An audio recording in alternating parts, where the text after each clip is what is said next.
انہی شہروں میں گلی کوچوں بازاروں میں رہتے ہوئے حقوق اللہ کو بھی پورا کرو اور حقوق العباد کو بھی پورا کرو تو تم اپنے رب کو پالو گے۔ چنانچہ جو بندہ حقوق العباد پورے کرے، حقوق اللہ پورے کرے، وہ اللہ تعالیٰ کا مقبول بندہ ہوتا ہے۔ اب ازدواجی زندگی میں کئی پہلو ہوتے ہیں، خامد ہے، بیوی ہے، ساس ہے، سسر ہے،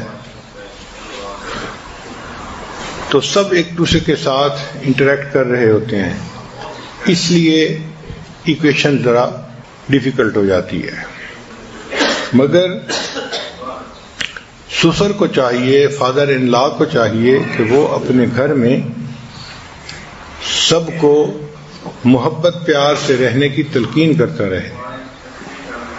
ہر گھر میں خامد کا ایک رول ہوتا ہے، تو ڈاٹر ان لا کے لیے مدر ان لا تو ایک مسئلہ ہے، مگر جو مدر ان لا کا ہسبینڈ ہے جس کو فادر ان لا کہتے ہیں، تو وہ تو گھر کا انچارج ہے نا، تو اس کی ذمہ داری بنتی ہے کہ وہ اپنے گھر میں اپنے بیٹے کو بھی نیکی کی تعلیم دے، اپنی بہو کو بھی نیکی کی تعلیم دے۔ اگر گھر کے اندر کوئی اونچ نیچ ہونے لگے تو ڈاٹر ان لا کو بھی سمجھائے اور مدر ان لا کو بھی سمجھائے۔ یہ فادر ان لا کی ذمہ داری ہوتی ہے۔ سائنٹیفک ریسرچ میں چند باتیں سامنے آئی ہیں کہ فادر ان لا 6 ٹائپ کے ہوتے ہیں۔ سب سے پہلی ٹائپ پیسیفائر۔ پیسیفائر کہتے ہیں بچے کی چوسنی کو۔ بچہ جب ذرا فارغ ہوتا ہے تو چاہتا ہے کہ میرے منہ میں چوسنی آ جائے، تو وہ آرام سے اس کو چوستا رہتا ہے، چپ رہتا ہے۔ یہ جو فادر ان لا ہے یہ ماڈریٹر ہوتا ہے اپنی وائف اور ڈاٹر ان لا کے درمیان۔ یہ بیوی کو بھی سمجھاتا ہے، بہو کو بھی سمجھاتا ہے اور مسئلوں کو ساتھ ساتھ حل کرتا رہتا ہے۔ یہ سمجھداری کا کام کرتا ہے جو ایک مرد کو کرنا چاہیے اور گھر کے ماحول کو اچھا رکھتا ہے۔ اس کو پیسیفائر کہتے ہیں۔ Tries to maintain harmony in family. ایک ہوتا ہے ڈکٹیٹر فادر ان لا۔ بعض مردوں کی طبیعت ایسی ہوتی ہے کہ وہ بس اپنی ہی منوانا چاہتے ہیں، چلانا چاہتے ہیں۔ تو ریسرچ میں لکھا ہے کہ یہ اکیلا father in law 10 mother in لا کے برابر ہوتا ہے۔ ماشاءاللہ بڑی ہائی ویلیو چیز ہوتی ہے۔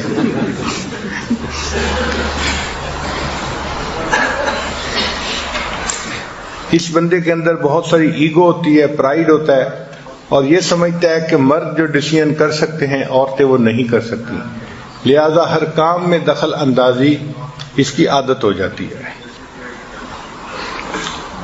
ایک تیسرا ہے، اس کو کہتے ہیں ہاؤس ہولڈ مینیجر، کہ بعض مردوں کو عادت ہوتی ہے کہ گھر کے ہر کام کو خود کرنا۔ صاف ظاہر ہے جب مرد کسی کام کو کرنے لگتا ہے تو وہ عورتوں سے بہتر کر لیتا ہے۔ عجیب بات یہ ہے کہ کچن پہ راج عورتوں کا ہوتا ہے لیکن دنیا کے بہترین کک مرد ہوتے ہیں، اور ڈیزائننگ میں اور کپڑوں میں عورتیں سب سے زیادہ ڈیزائن کرنے والی، بنوانے والی ہوتی ہیں، لیکن دنیا کے سب سے بہترین کپڑوں کے ڈیزائنر وہ مرد ہوتے ہیں۔ تو جب مرد کسی کام میں لگتا ہے تو اللہ نے اس کو ایسی خوبیاں دی ہیں کہ وہ آگے نکل جاتا ہے۔ تو یہ جو سسر ہوں گے یہ ہاؤس ہولڈ مینیجر کہلاتے ہیں۔ ہر کام میں یہ اپنی دخل اندازی کرتے ہیں، کلینلینس کیسے کرنی ہے، کچن کو کیسے مینٹین کرنا ہے، کپڑے کیسے دھونے ہیں، کیسے رکھنا ہے، ہر چیز میں ان کی انسٹرکشن موجود ہوتی ہیں۔ ایک فادر ان لا وہ ہوتا ہے جس کو گوسپ کنگ کہتے ہیں۔ وہ باتوں نہیں بندہ ہوتا ہے، بس باتیں کرنے کا ماہر، باتیں کر کے بیوی کو بھی خوش رکھتا ہے، باتیں کر کے بچوں کو بھی خوش رکھتا ہے۔ تو ریسرچ میں لکھا ہے کہ یہ بھی ایک عورت ہی کی طرح گھر میں ایک عورت ہی ہوتی ہے۔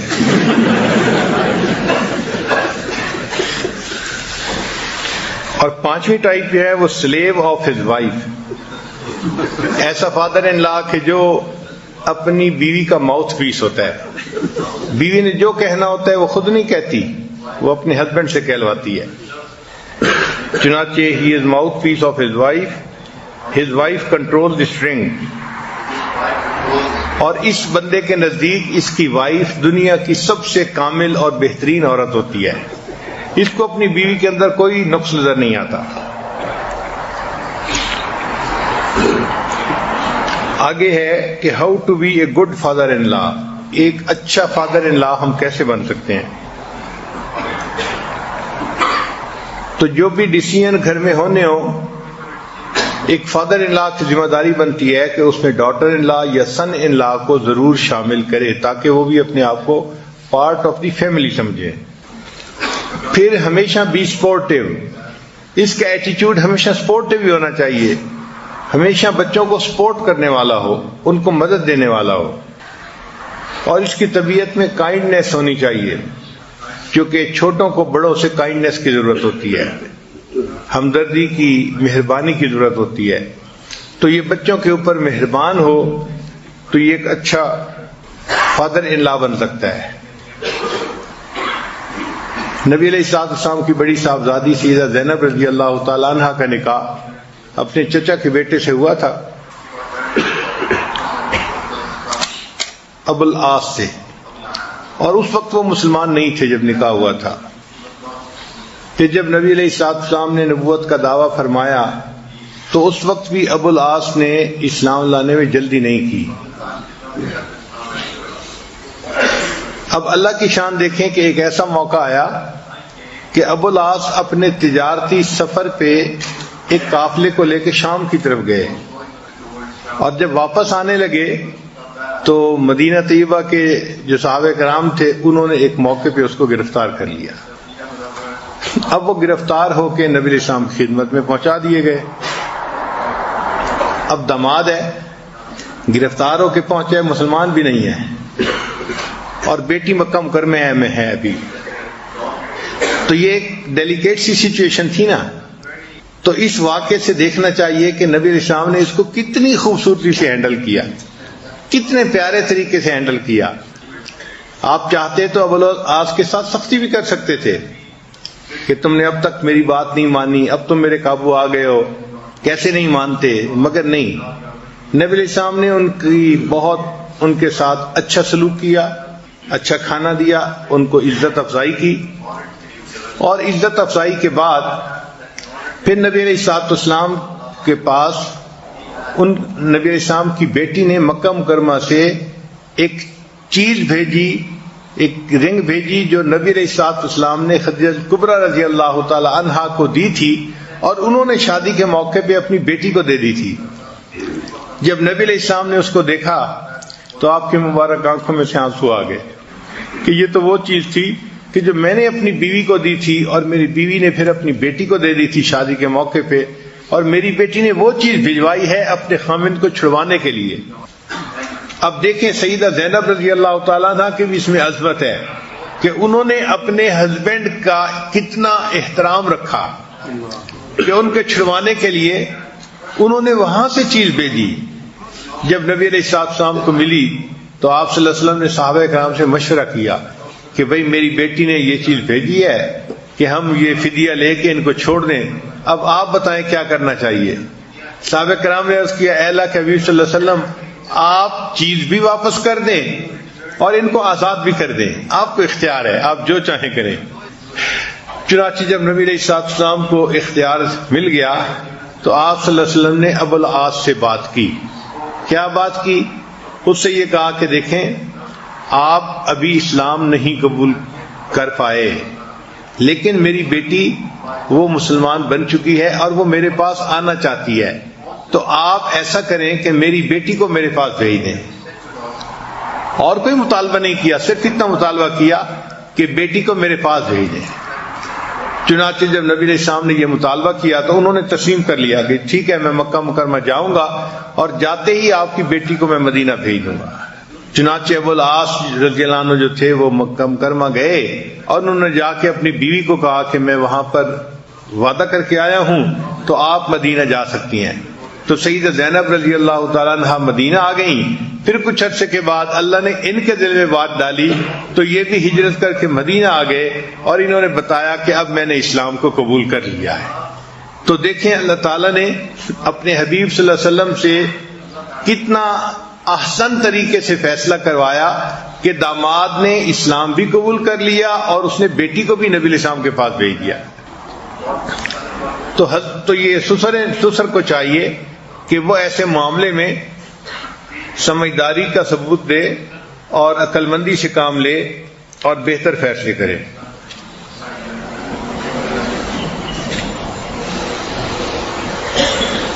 پھر سسر کو چاہیے کہ اپنے ڈاٹر ان لا یا سن ان لا ان کے اچھے کاموں پہ ان کی تعریف بھی ضرور کیا کرے. لوگ غلطیوں کے اوپر کرٹیسائز تو کر دیتے ہیں، ڈانٹ ڈپٹ تو کر دیتے ہیں، لیکن اچھے کاموں پر ان کو اپریشیٹ نہیں کرتے. مثلا داماد نے بیٹی کو خوش رکھا ہے یا بہو نے بیٹے کو خوش رکھا ہوا ہے تو اس پہ تعریف بھی کرنی چاہیے، اس کو انکریج کرنا چاہیے، اس کو دعائیں دینی چاہیے. اللہ آپ کو جزائے خیر دے، آپ نے میری بیٹی کو بہت خوش رکھا ہوا ہے. اللہ آپ کو جزائے خیر دے، آپ نے میرے بیٹے کو بہت خوش رکھا ہوا ہے. اس سے کیا ہوتا ہے کہ ڈاٹر ان لا یا سن ان لا کے دل میں محبت بڑھ جاتی ہے. پھر سسر کو چاہیے کہ let go of grudges and give advice appropriately. چھوٹی چھوٹی باتوں کی رنجش دل سے نکال دینی چاہیے اور ویژن زیادہ ہونا چاہیے، بڑا ہونا چاہیے، براڈ سکیل پہ دیکھنا چاہیے معاملے کو کہ گھر کے اندر ماحول اچھا رہے اور سب کے تعلقات ایک دوسرے کے ساتھ اچھے ہوں. پھر سسر کی یہ بھی ذمہ داری بنتی ہے کہ میک دعا بہو کے لیے اور داماد کے لیے.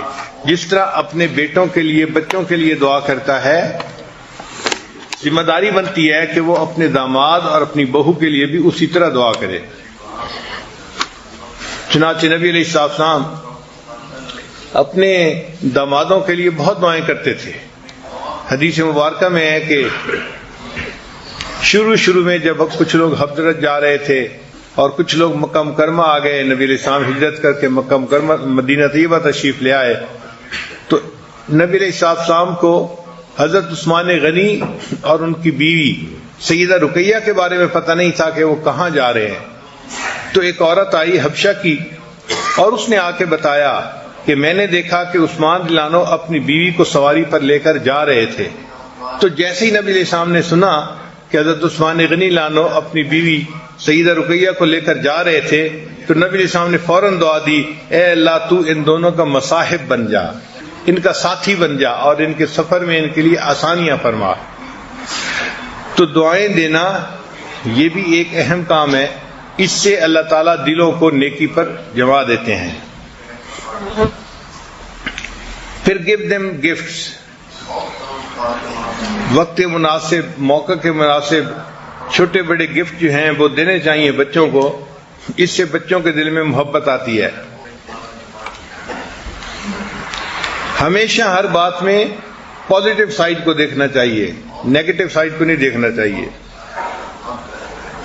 Be a mediator not a home breaker. تو فادر ان لا کو چاہیے کہ وہ میڈیٹر بنے، ہوم بریکر نہ بنے. ہم نے دیکھا ہے کہ بہت سارے گھروں میں بچی اگر بتاتی ہے کہ خاوند مجھے ٹف ٹائم دے رہا ہے، ستا رہا ہے، تو سب سے پہلے اس کا باپ ہی کہتے ہیں اچھا تجھے جانے کی کوئی ضرورت نہیں. تو گھر کو توڑ دیتے ہیں. یہ ذہن میں رکھیں کہ جوڑ ہمیشہ توڑ سے بہتر ہوا کرتا ہے، جوڑ ہمیشہ توڑ سے بہتر ہوا کرتا ہے. ہر ممکن کوشش کرنی چاہیے جوڑ پیدا کرنے کی. ایک مرتبہ نبی علیہ السلام سیدنا عثمان غنی اللہ عنہ کے گھر تشریف لائے تو دیکھا کہ ان کی بیٹی سیدہ رقیہ رضی اللہ تعالیٰ عنہ وہ حضرت عثمان غنی رضی اللہ عنہ کا سر دھو رہی تھی، پانی ڈال رہی تھی، صابن لگا رہی تھی، تو اپنے خاوند کا سر دھو رہی تھی. تو نبی علیہ السلام دیکھ کر خوش ہوئے اور آپ نے حضرت رقیہ رضی اللہ عنہ کو فرمایا کہ بیٹی اپنے خاوند کا بہت خیال رکھا کرو. یعنی ایک کام کرتے دیکھا، اس کو اپریشیٹ کیا کہ بیٹا تم بہت اچھا کر رہی ہو، اپنے خاوند کا اور اچھا خیال رکھا کرو. اسی طرح اگر سسر کو چاہیے کہ وہ اپنی بیٹی ہی کو سمجھاتا رہے کہ وہ اپنے گھر کو بسانے کے لیے ہر ممکن کوشش کرے، پوری کوشش کرے۔ گڑبڑ کہاں ہوتی ہے کہ بیٹی کو نہیں سمجھاتے، صرف اپنے داماد کو سمجھانا چاہتے ہیں، اور جو بیٹے کے ماں باپ ہیں وہ بہو کو سمجھاتے ہیں، بیٹے کو نہیں سمجھاتے، کچھ بھی نہیں کہتے۔ بیٹا جو کر رہا ہے اس کو ڈیفینڈ کرتے رہتے ہیں، اس کی غلط باتوں کو بھی ڈیفینڈ کرتے ہیں، اور یہاں سے پھر پرابلم جو ہیں وہ شروع ہو جاتے ہیں۔ پھر ایک پوائنٹ اور بھی ہے کہ flexibility in scheduling family gathering and events, family gathering اور ایونٹس رکھنے ہوں تو اس میں فلیکسیبلٹی رکھنی چاہیے۔ بچوں کی اپنی مصروفیات ہوتی ہیں، کمٹمنٹس ہوتی ہیں، تو ایسا نہ ہو کہ بچوں کے لیے ان ایونٹس میں شامل ہونا مشکل بن جائے۔ Fairness and equal treatment in giving gift between children and grand children,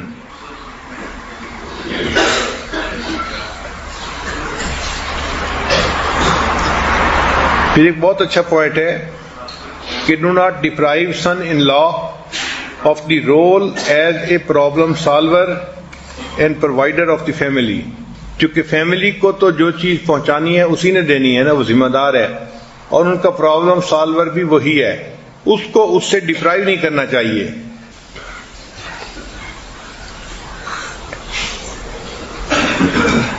اور assistance should be given with no strings attached, assistance تو دیں لیکن رسی نہ باندھیں۔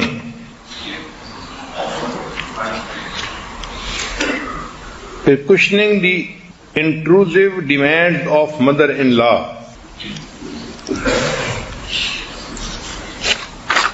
ایک پوائنٹ یہ ہے کہ acknowledge son in law's contribution as a husband and father in his daughter's life, take interest in son in law's work, son in law کا کوئی کام ہے تو فادر ان لا کو چاہیے کہ اس طرح انٹرسٹ لے جس طرح اپنے بیٹے کے کام میں کوئی انٹرسٹ لیتا ہے، کیونکہ اس وقت اس کو سپورٹ کی ضرورت ہوتی ہے تو اس کو سپورٹ کرنا چاہیے۔ ایک ایسا بھی موقع آیا تھا کہ حضرت علی رضی اللہ تعالیٰ عنہ کی طرف پرپوزل آئی تھی ابو جہل کی بیٹی کی، اب وہ رشتہ دار بھی تھا، چچا تھا، تو گویا وہ فرسٹ کزن تھی، شکل صورت کی بھی اچھی تھی اور عزت والی فیملی تھی قریش کے اندر، تو حضرت علی لانو کے پاس ان کی پرپوزل آ گئی، تو حضرت علی لانو نے اس پر سوچنا شروع کر دیا کہ کیا میں دوسری شادی کر لوں۔ جب نبی علیہ السلام کو پتہ چلا تو اللہ کے حبیب صلی اللہ علیہ وسلم نے ان کو منع کر دیا کہ نہیں، تم دوسری شادی نہیں کر سکتے۔ اب یہاں کیا نکتہ ہے کہ شریعت تو اجازت دیتی ہے کہ نبی علیہ السلام نے کیوں منع کیا ان کو، تو علماء نے اس کی وجہ لکھی ہے کہ جب سوکن آتی ہے نا تو وہ ایک دوسرے کو ان کے والدین کے تانے دیتی ہے۔ اگر کوئی سوکن آ جاتی اور وہ سیدہ فاطمہ رضی اللہ عنہا کو والدین کے تانے دیتی تو وہ تانا نبی علیہ السلام تک پہنچتا، اس لیے نبی علیہ السلام نے منع ہی فرما دیا کہ تم فاطمہ کے ہوتے ہوئے دوسری شادی نہیں کر سکتے۔ چنانچہ جب نبی علیہ السلام نے سمجھایا تو حضرت علی رضی اللہ عنہ نے اس ارادے کو ترک کر دیا۔ جتنی کوششیں کرنی چاہیے اتنی زیادہ دعائیں بھی کرنی چاہیے، کیونکہ حدیث پاک میں آتا ہے کہ انسان کسی بھی مشکل سے حل کے لیے جو اسباب اختیار کرتا ہے ان میں سب سے بہتر سبب دعا ہوتی ہے۔ جتنے اسباب انسان اختیار کرتا ہے ان میں سب سے بہتر سبب دعا ہوتی ہے۔ تو فادر ان لا چونکہ بڑا ہوتا ہے تو اس کو چاہیے کہ وہ دعا بھی کرتا رہے کہ اللہ تعالیٰ بیٹے اور بہو کے درمیان محبت رکھے، بیٹی اور داماد کے درمیان محبت رکھے۔ انشاءاللہ اللہ تعالیٰ ان دعاؤں کو رد نہیں فرماتے، بڑوں کی دعائیں ہمیشہ کام آیا کرتی ہیں۔ تھوڑی دیر کے لیے مراقبہ کر لیجیے، آنکھوں کو بند کر لیجیے، سر کو جھکا لیجیے، دنیا اور جو کچھ دنیا میں ہے اس سے ہٹ کٹ کے اللہ کی یاد میں ڈوب جائیے۔ لا الہ الا اللہ محمد رسول اللہ۔ دعا کر لیجیے. سبحان ربی العلی الوہاب اللہم صلی علی سیدنا محمد وعلی آل سیدنا محمد وبارک وسلم. اے رب کریم، ہم آپ کے عاجز مسکین بندے ہیں، ہمارے گناہوں کو معاف فرما، خطاؤں سے درگزر فرما، عیبوں کی پردہ پوشی فرما. اللہ علم حاصل ہونے کے بعد جہالت کے کاموں سے محفوظ فرما. اے اللہ عزتیں ملنے کے بعد ذلت سے محفوظ فرما، ہدایت ملنے کے بعد گمراہی سے محفوظ فرما. اے اللہ اپنے قرب ملنے کے بعد دوری سے محفوظ فرما. اے اللہ ہمارے حال پر رحمت کی نظر فرما، دوستی کے رنگ میں دشمنی کرنے والے سے بھی محفوظ فرما. اے اللہ ہمیں نفس اور شیطان کے مکر و فریب سے محفوظ فرما. اے اللہ ہمیں نیکی تقوی اور طہارت والی زندگی گزارنے کی توفیق عطا فرما. میرے مولا جو گناہ کیے سب گناہوں کو معاف فرما. اے اللہ ہمیں نفس مطمئنہ نصیب فرما. آنے والے وقت کو گزرے وقت سے بہتر فرما. آنے والی زندگی کو گزری ہوئی زندگی کا کفارہ بنا. اے اللہ رمضان کی ہر رات میں جہنمی جہنم سے بری ہوتے ہیں، آج کی اس مبارک رات میں اے اللہ ہمیں جہنم سے بری فرما. اے اللہ یہ عتق من النار کا اشرہ ہے، آگ سے خلاصی کا. اللہ ہمیں آگ سے خلاصی عطا فرما دیجئے اور ہماری بھی بخشش فرما دیجئے. کریم آقا ہمارے اٹھے ہاتھوں کو قبول فرما، جو مانگا وہ بھی عطا فرما اور جو مانگنا چاہیے تھا نہیں مانگ سکے وہ بھی عطا فرما. ربنا تقبل منا انک انت السمیع العلیم تب علینا انک انت التواب الرحیم. صلی اللہ تعالی علی حبیبہ سیدنا محمد و آلہ